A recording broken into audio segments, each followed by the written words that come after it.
ने दिल्ली पे राज किया, उस किले से मेरा गांव 15 किलोमीटर दूर था।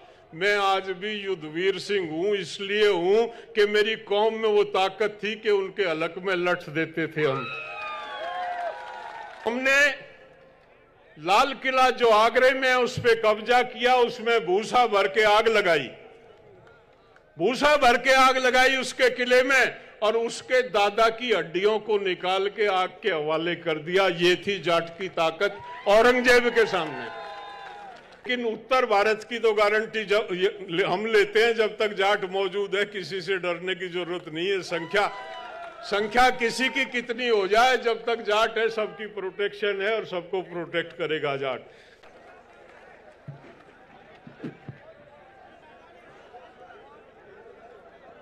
परम आदरणीय आज की सभा के अध्यक्ष जी, भाई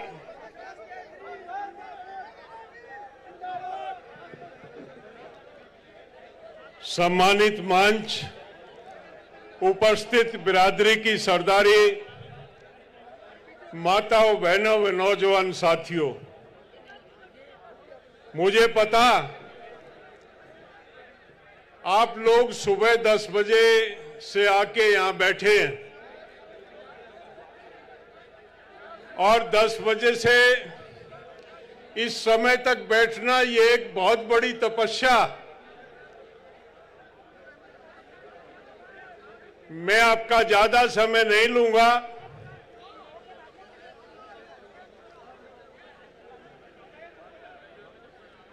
मैं प्रणाम करता हूं आप सभी को। आज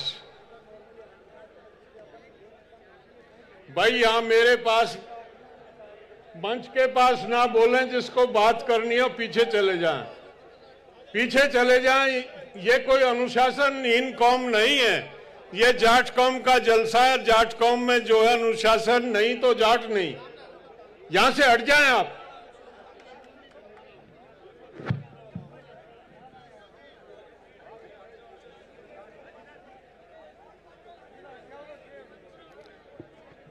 आज इस जाट कुंभ में पृथ्वी की सबसे श्रेष्ठ कौम यहां पे उपस्थित, ये मैं नहीं कह रहा हूं, भगवान शंकर से पार्वती ने कहा कि ये जाट कौन। भगवान शंकर ने कहा कि पृथ्वी की सर्वश्रेष्ठ कौम, महाबलवान, युद्ध में दुश्मन के छक्के छुड़ाने वाली कौम, न्याय के लिए लड़ने वाली कौम जाट कहलाता। ये जाटों का कुंभ है। हमको अपनी कौम की गरिमा को बचाने के लिए यहाँ पे आत्म चिंतन करने के लिए यहाँ इकट्ठा हुए हैं। क्यों आज इसकी आवश्यकता पड़ी है, इस पे मनन करने के लिए इकट्ठा हुए हैं। मेरे से पूर्व बहुत से वक्ता आए, सबने अपने अपने तरीके से कौम को किस तरह से, अरे भाई मान जाओगे या पता नहीं क्या बात है। भाई वॉलंटियर कहां है?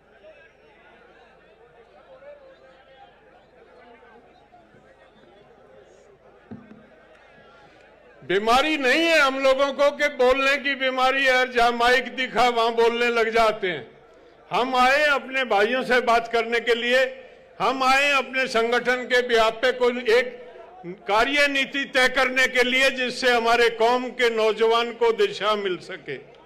हमको बात करनी है, हमको चर्चा करनी है, हम कहां हैं, हमको जाना कहां है, वो रास्ता कौन सा। गंभीर विषय को लेकर चिंतन करने आए। मैं ऑल इंडिया जाट महासभा से पिछले 25 साल से जुड़ा हूं। 1998 में ऑल इंडिया जाट महासभा के अध्यक्ष दारा सिंह को चुना गया। दारा सिंह जी को चुनने के बाद राजा राम जी वहां पे मौजूद थे। यह चर्चा हुई।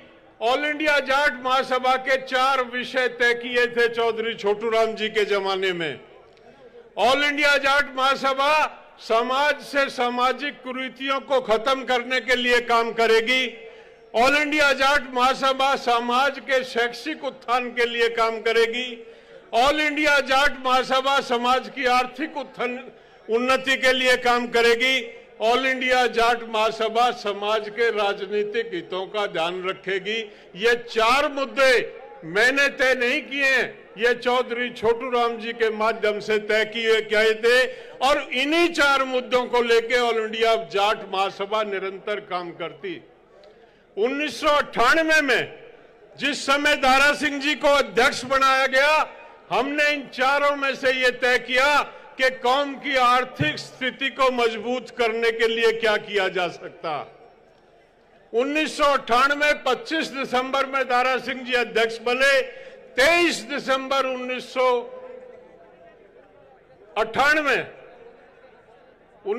25 सितंबर 1998 में वो अध्यक्ष बने और 23 दिसंबर 1998 में जोधपुर से चौधरी चरण सिंह के जन्मदिन के अवसर पर जाटों को आरक्षण चाहिए, ये लड़ाई शुरू हुई। ये तमाम जो हमारे सीनियर साथी हैं, ये यहाँ बैठे हैं, वो लड़ाई आप लोगों की मजबूती की वजह से, आपके सहयोग की वजह से, आपके संगठन की वजह से वो लड़ाई जीती गई, जाटों को आरक्षण मिला। मुझे ये कहने में संकोच नहीं है, 1 लाख से ऊपर जाटों के बच्चों को ओबीसी मिलने के बाद इस राजस्थान में नौकरियों में जगह मिली। 1 लाख से ऊपर बच्चों को। कोई आदमी 100 नौकरी दिलवा सकता है किसी को? इस संगठन की लड़ाई थी। 1 लाख से ऊपर नौजवान, और अगर देश में बात की जाए तो 2 लाख जाट परिवारों को इसका लाभ हुआ, इसमें नौकरियां मिली। बच्चों को, लाखों बच्चों के दाखिले अच्छे कोर्सों में हुए। ये भाई नहीं,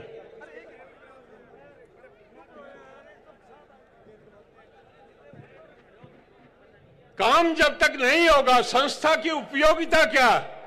संस्था बनाई क्यों जाती है? संस्था का काम होता है कि वो समाज के हित में कार्य करे, कार्य योजनाएं बनाए। आज फिर ये क्यों नौबत आई? आज हम 23 साल के बाद उसी मैदान में फिर इकट्ठा हैं। कहीं कोई कमजोरी हमारे नेतृत्व को लगी, कहीं ना कहीं कोई खामी आई, कोई सुस्ती आई, कहीं ना कहीं धार कुंद हुई। उस धार को दोबारा से मजबूत करने के लिए ये आज का आयोजन किया गया। जिस तरह का राजनीतिक माहौल, जिस तरह का सामाजिक माहौल देश में बना हुआ, और सामाजिक माहौल में जिस तरह से हमारी कौम का नौजवान बह रहा, ये चिंता का विषय।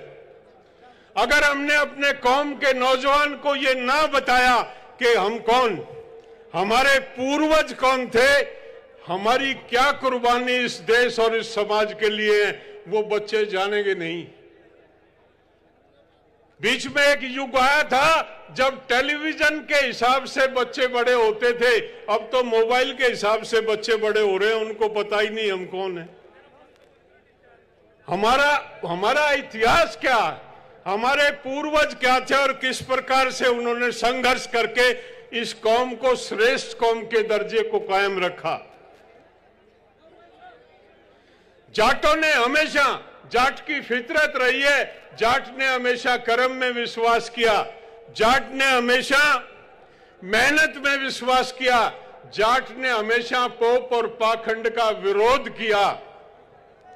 एक जमाना था तब सब जाट, तमाम देश का जो जाट था, उसने बौद्ध धर्म को स्वीकारा था क्योंकि वो पोप और पाखंड से दूर रहता था।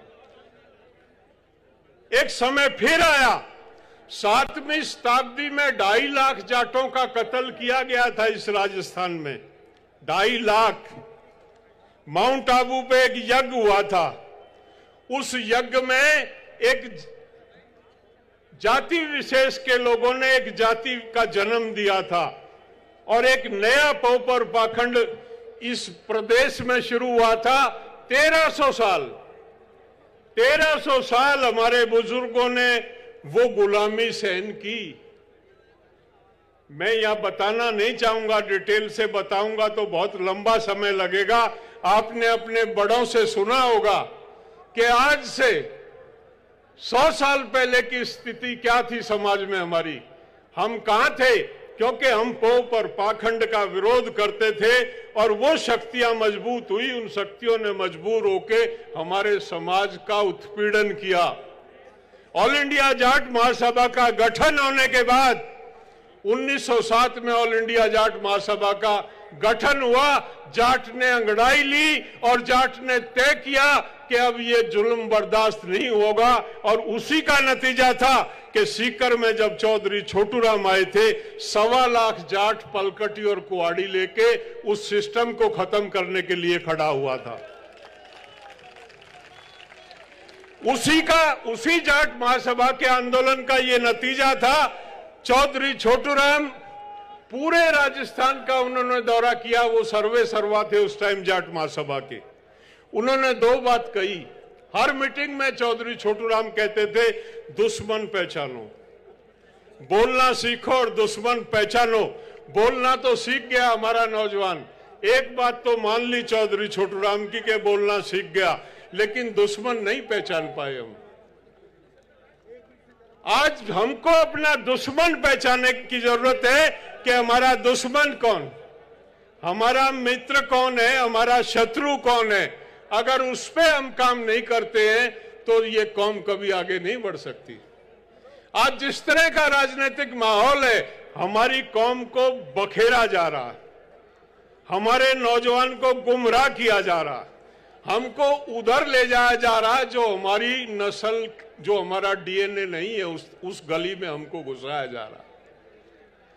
जाट,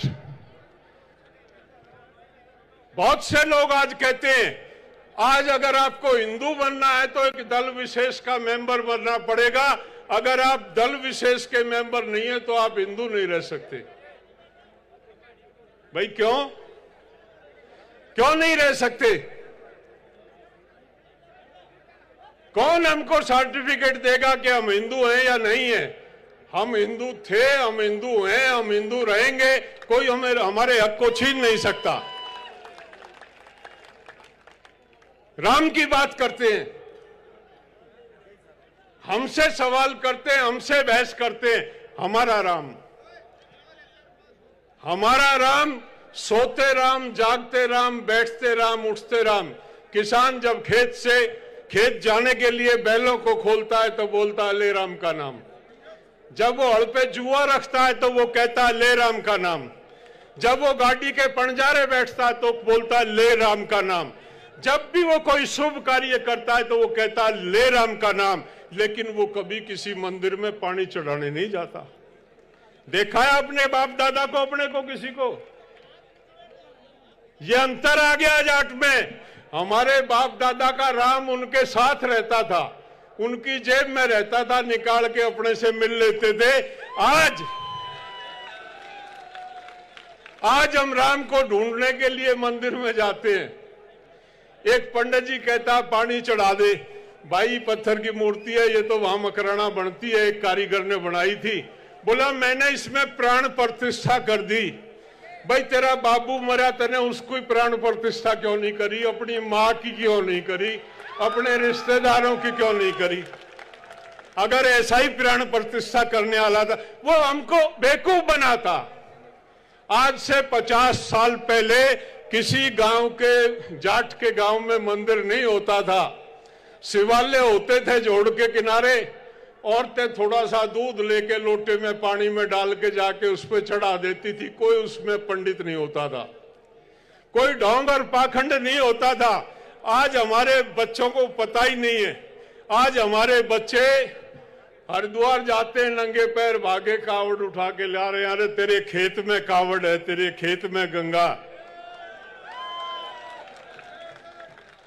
एक चौधरी हर की पैड़ी पे रोहतक की तरफ मुंह करके पानी दे रहा था।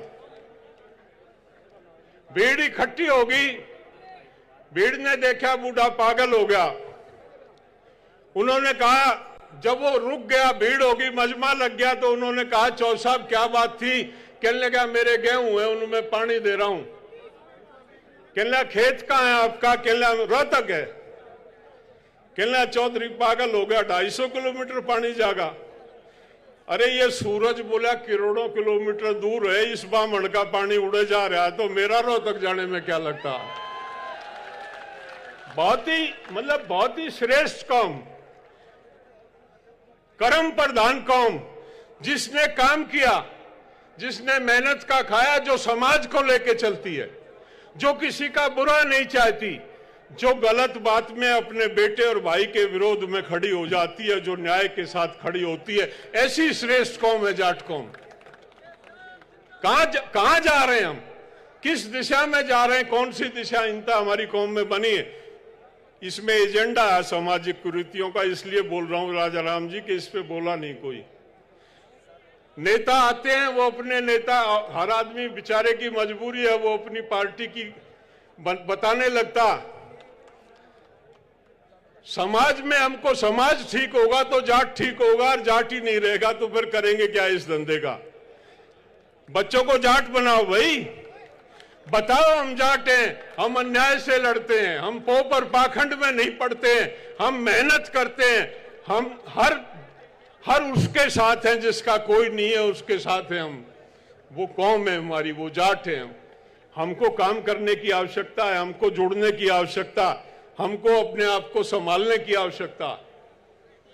एक सुबह कह रहे थे, एक विधायक जी पूर्व मंत्री थे, वो कहने लगा अगर नियम अनुसार होगा तो कार्य हो जाएगा।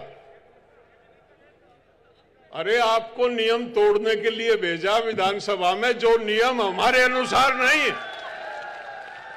जो नियम हमारे अनुसार नहीं है उसको बदल दो, इसलिए विधानसभा बनाई जाती है। क्या होता है नियम अनुसार नहीं होगा, लेकिन कमजोर नेतृत्व तो ऐसी बातें करता, नियम बताता। कहीं ना कहीं आपका दबाव कम,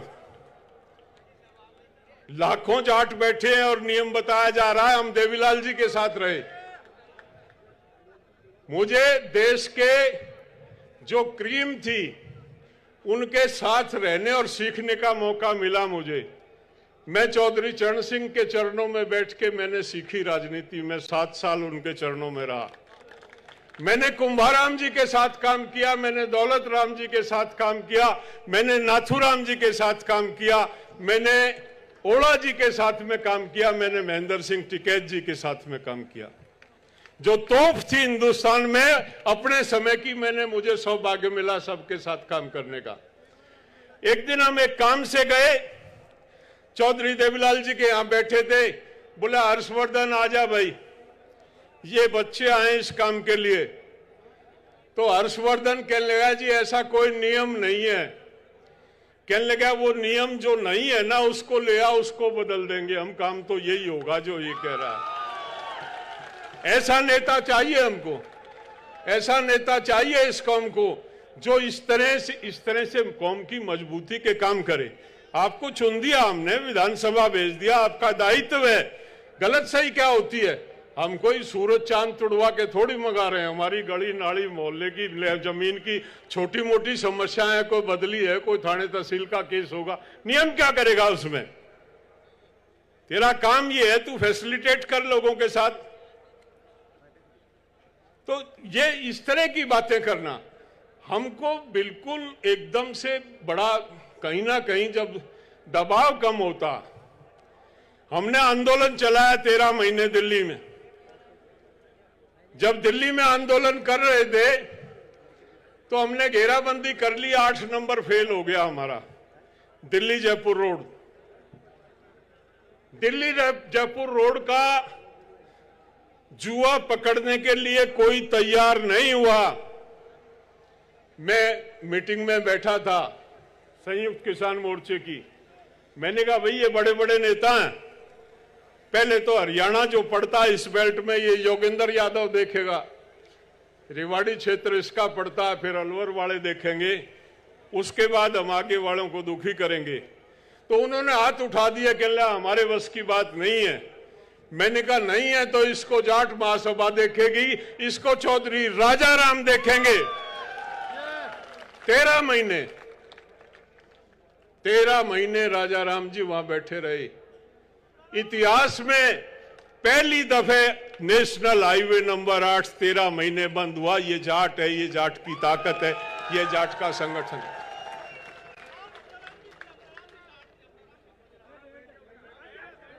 कुछ लोगों की आदत है, कुछों को बेचारों को बोलने की बीमारी कोई नहीं।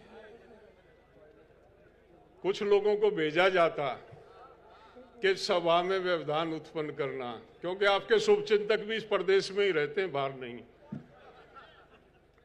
तो लड़े हम, जीते हम। एक किसान आंदोलन 1906 में हुआ था जिसको अजीत सिंह ने लड़ा था, पगड़ी संभाल जट्टा का नारा दिया था, वो भी आपने चलाया था। और एक 13 महीने का आंदोलन जीता, वो भी आपने चलाया था। उसके भी अगुवा आप थे, अगले पैर आप थे उस आंदोलन के। और फिर इस देश में कोई क्रांति आएगी तो वो जाट के बिना आ ही नहीं सकती, कोई किसी में दम ही नहीं। दिल्ली में चर्चा होती है, बोला दुनिया को तकलीफ है, किसान तो और भी बतेरे हैं, किसान तो और भी बतेरे, ये जाट ही क्यों पंगा लेते हैं। मैंने कहा जाट जो है वो नेतृत्व करता है इस देश का। आज से नहीं, सदियों से जाट ने इस देश का नेतृत्व संभाला हुआ है और हम अपने बुजुर्गों की परंपरा का निर्वाह कर रहे हैं, उसे छोड़ेंगे नहीं हम। कोई आए ना आए, हम लड़ाई लड़ेंगे। इतिहास की बात मेरे से पूर्व में कई साथियों ने की। टाइम हो गया क्या मेरा? मेरा टाइम हो गया भाई। इतिहास की बात यह है कि मोहम्मद गौरी आया 1192 में। मोहम्मद गौरी की राजधानी, उसका महल उसने कब्जा किया। महरौली में तब राजधानी होती थी पृथ्वीराज चौहान की। और मेरा गांव उस किले से 1 किलोमीटर दूर था। मैं ये बात आपको कह रहा हूं, जो आज वातावरण बना हुआ है उसका जवाब दे रहा हूं। मेरा गांव 1 किलोमीटर दूर था। औरंगजेब ने दिल्ली पे राज किया, उस किले से मेरा गांव 15 किलोमीटर दूर था। मैं आज भी युद्धवीर सिंह हूं, इसलिए हूं कि मेरी कौम में वो ताकत थी कि उनके हलक में लठ देते थे हम। कईयों ने कहा, बोला औरंगजेब ये, औरंगजेब। और क्या था औरंगजेब? औरंगजेब का दादा था अकबर, उसका मकबरा था सिकंदरा में। पहले तो हमने लाल किला जो आगरे में है उस पे कब्जा किया, उसमें भूसा भर के आग लगाई, भूसा भर के आग लगाई उसके किले में, और उसके दादा की हड्डियों को निकाल के आग के हवाले कर दिया। ये थी जाट की ताकत औरंगजेब के सामने। आज मैं बहुत पोस्ट पढ़ता हूं, बोला 40 साल पीछे सब ये हो जाएंगे, 40 साल। एक ओंकार मारी बेहोश हो जाएंगे, पता नहीं चलेगा इस देश में कहां था। किसको डरा रहे हो भाई? और जो कभी लड़े नहीं उनका क्या मर्द बनाना, और वो क्या मर्द बनेंगे। लेकिन उत्तर भारत की तो गारंटी जब हम लेते हैं, जब तक जाट मौजूद है किसी से डरने की जरूरत नहीं है। संख्या किसी की कितनी हो जाए, जब तक जाट है सबकी प्रोटेक्शन है और सबको प्रोटेक्ट करेगा जाट, बशर्ते जाट अपने घर को संभाल ले। इन नौजवानों को भाई राह पे लाओ, इनको बताओ। पहले तो बुआ, दादी और फिर दादा। पहली मास्टर थी दादी, माँ तो काम करती थी, वो कहानी सुना के उसको जाट बनाती थी। बुआ को टाइम मिले तो बुआ, दादी, 2 उसकी मास्टर होती थी। जाट बनाने में उनका योगदान था। और थोड़ा बड़ा हुआ तो वो दादा की संगत में जाट बनता था। अब ना संगत बुआ की रही, ना दादी की रही और ना दादा की रही, सब अड़ज पड़ज हो रहा है। बच्चा जब रोता है तो माँ उसको जो है टेलीफोन दे के चुप कराती है, वो मोबाइल पे कुछ पिक्चर विक्चर लगा देती है। तो ये अगर प्रोडक्ट तैयार होगा, इसका मोबाइल फोन का प्रोडक्ट तैयार करोगे तो ऐसे ही लाल बनेंगे और ऐसे ही जाट बनेंगे। समाज को सुधारो, बचो। उनको हफ्ते में नहीं तो एक दिन जरूर घर में ये शिक्षा दो कि हम जाट हैं, हम श्रेष्ठ हैं, हम वीर हैं। जाट का तो पहचान, जाट को अपनी जाति नहीं बतानी पड़ती। जाट जब सड़क पे जा रहा है तो उसकी कद काठी, उसकी चाल डाल, उसका चेहरा मोहरा देख के आदमी समझ जा रहा है जाट है। और एक आध परसेंट गलती हो जाए, जैसे ही वो बोलता, तो बोलना तो आपको पता ही है हमारा बोलना कैसा है, लट सा पड़ता है जिस पे बोलते हैं सामने वाले पे। जैसे ही वो बोलता एकदम सर्टिफाइड हो जाता, अटेस्टेड कॉपी हो जाती, पक्का जाट है। तो अपनी इस पहचान को कायम रखो। ये पहचान जिस दिन मिट गई उस दिन दिक्कत आएगी। अभी तक हम इसलिए सरवाइव कर रहे हैं, इसलिए हमारे सारे काम हो रहे हैं कि अभी तक हमने, हमारे पूर्वज जिंदा हैं, इनके सानिध्य में अपनी पहचान को कायम रखा। अगर अपनी पहचान को हम खो गए तो फिर मुश्किल पड़ेगा, फिर जरूर वजूद मिट जाएगा। पहचान बनाने के लिए यहां से गांव में जाओ, वंस ए मंथ, महीने में एक दफे एक मीटिंग करो कि जाट कौन, जाट कैसा, बच्चों को बताओ। तो इस कौम का भविष्य उज्जवल है, कोई टेंशन की बात नहीं है, ना तो अंधकार ही अंधकार है। धन्यवाद। जय जाट।